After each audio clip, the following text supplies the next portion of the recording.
Yes, Hagai. We're continuing our talk about the Yeah, Beatles. in fact, I'll ask you only one question, and I think that the answer will be a lecture.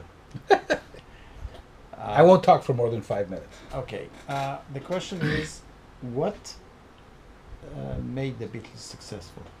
Oh, well, the answer is nobody really knows. You could say it was their style of music, incorporating rock and roll and a little bit of skiffle, but a lot of British bands played skiffle. You could talk about their great luck in having Brian Epstein as their manager.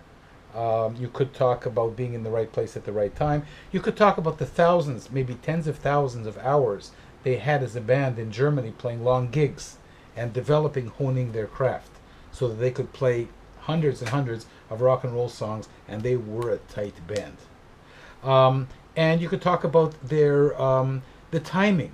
You know, when they conquered the states in early 1964, we were looking for we were escapists. You know, the war in Vietnam was developing. Kennedy had been assassinated.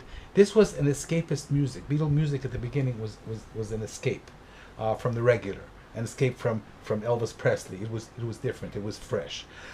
If you ask me, and you're asking me, beyond their ability as musicians and to write music and to sing and the harmonies and George Martin, the producer whom we talked about, and their ability to assimilate all kinds of different music and their readiness. You know, George Martin would come in and says, let's do strings. What, strings? Instead of guitars and drums? You know what? Okay, we'll try it. So I don't know if they were really happy about it at the beginning, but they experimented, and then their experimentation went beyond classical music to Indian music, and every little piece of information, whether it was musical or something they read in the paper, became a reason to write a song. So beyond that, though, if you ask me, it was their self-deprecating demeanor and their humor. So, you know, they were great, but what made them really great was they didn't make a big deal of being great. They were kids in their young 20s, super talented, right? With an amazing sense of humor. And to have a sense of humor, you have to be able to laugh at yourself And to experiment. and to experiment. Exactly. So they were kids at heart. And, you know, I tell a lot of stories in the class about how funny they were. They're funny in their lyrics and they're funny in the music. And but one of they once asked, I think, John, whether Ringo was the best drummer in rock music. And he said something like, he isn't even the best drummer in the Beatles. So their ability to laugh at each other and themselves, I think that this was amazing.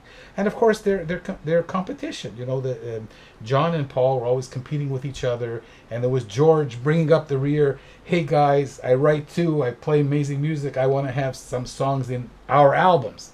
So it was the competition, and their ability to love what they were doing and not to make a big deal. It's kind of like you're a billionaire, right? And you go out and you have a falafel and you enjoy it. Okay.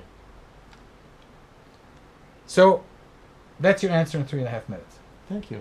And Hagai, what I'm particularly happy about is that as part of the course, you're making up for lost time now and seeing the hidden value in these gems Yeah. of 60s music. True. And thank you for being a special help in the course and volunteering for almost 3 years now to make this dream come true and bringing 60s music and especially 60s culture to our young people.